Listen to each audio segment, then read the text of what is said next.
মুখের অবাঞ্ছিত লোমকূপ দূর করার ক্ষেত্রে ফেসিয়াল রেজার ব্যবহারের ক্ষেত্রে অনেকের একটা ভয় কাজ করে যে পরবর্তীতে লোমকূপ বেশি হবে কিনা বা মোটা হয়ে উঠবে কিনা বা ছেলেদের মতো হবে কিনা, এরকম একটা প্রশ্ন আপনারা সবাই বরাবর করে থাকেন। তো এরকম সব প্রশ্নের উত্তর আজকে আমি দিব। আজকে দেখতেই পাচ্ছেন আমার মুখে বেশ ভালোই লোমকূপ হয়েছে। আমি বেশ অনেক দিন ধরে ভিডিও মেড করব দেখে এটা রিমুভ করতেছিলাম না। তো আমি যেই পদ্ধতিতে এটা রিমুভ করে থাকি সেটাই প্রপারলি আপনাদের সাথে শেয়ার করব। যেহেতু আমার অ্যালার্জি এবং সেন্সিটিভ স্কিন, নর্মাল স্কিনের তুলনায় অ্যালার্জির স্কিনে খুবই সতর্কতার সাথে যে কোনো কিছু ব্যবহার করতে হয়। তো আশা করি আজকে যাদের স্কিন সেন্সিটিভ তাদের এই পদ্ধতিটা ভালো লাগবে এবং এভাবে করলে আপনাদেরও কোনো সমস্যা হবে না।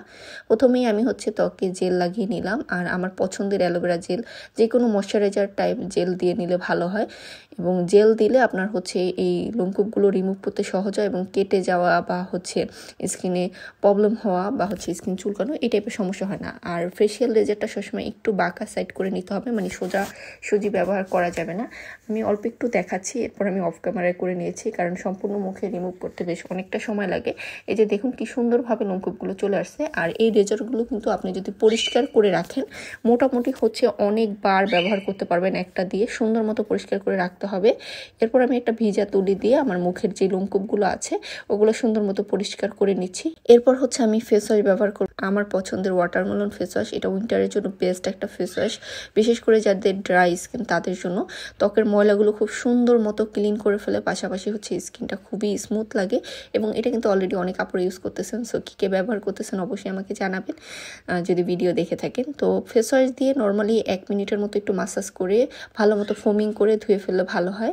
আর সাথে সাথে ফেস ওয়াশ দিয়ে ধুয়ে ফেলবেন না, একটু সময় নেবেন। এরপর আমি এখন স্ক্রাবটা করব। এখানে আমি মিল্কের স্ক্রাবটা করতেছি। এটা টেক্সচার ফ্লেভার অসাধারণ, জাস্ট অসাধারণ একটা স্ক্রাব। এটা জাস্ট দিয়ে আমি 2-3 মিনিট এরকম মাসাজ করবো। এবং আমার মুখে কিন্তু হালকা হালকা পানি আছে, ওর মধ্যে দিয়েই মাসাজ করতেছি। আর ফেসিয়াল স্ক্রাব ইউজের ক্ষেত্রে অল্প অল্প পানি দিয়ে মাসাজ করতে হয়। এতে আপনার যে ডেড সেলস থাকবে, ময়লাগুলো থাকবে, খুব সুন্দর মতো ক্লিন হয়ে যাবে। এবং এটার টেক্সচারটা খুবই স্মুথি টাইপ। সো পাতলা স্কিন, ড্যামেজ স্কিন সব স্কিনে এটা ব্যবহার করা যায়। স্ক্রাবটা করার পরে আপনি দেখবেন খুব সফট ফ্রেশ একটা স্কিন পেয়ে যাবেন। আর যাদের এর আগে পরে ফেসিয়াল রেজার ইউজের পরে অ্যালার্জির ইস্যু বা র্যাশ হওয়া, পিম্পল হয়, এই টাইপের সমস্যা হয়েছে, তারা আমার এই স্টেপগুলো ফলো করতে পারেন, দেখবেন আপনার কোনো সমস্যা হবে না। তো এই যে আমি ফেসটা ভালো মতো পানি দিয়ে ধুয়ে আসলাম। এরপর আমি জেল অ্যাপ্লাই করব। যদি আপনার স্কিন অতিরিক্ত পাতলা হয়, যেমন গরমের সিজন হলে আমি কিন্তু স্ক্রাবিং করার পর একটা আইস কিউব মাসাজ করতাম, বাট এখন যেহেতু উইন্টার সিজন, সো আমি এখন আর আইস কিউব মাসাজ করবো না। আমি জাস্ট একটা ফেসিয়াল জেল অ্যাপ্লাই করতেছি। ফেসিয়াল জেলগুলো অবশ্যই ময়শ্চারাইজার টাইপ হইতে হবে। আমি এখানে গ্রাফের জেলটা ব্যবহার করতেছি, একটু ভারী করে দিয়ে এটা 6 ঘন্টার মতো রেখে দিব। এর মধ্যে আমি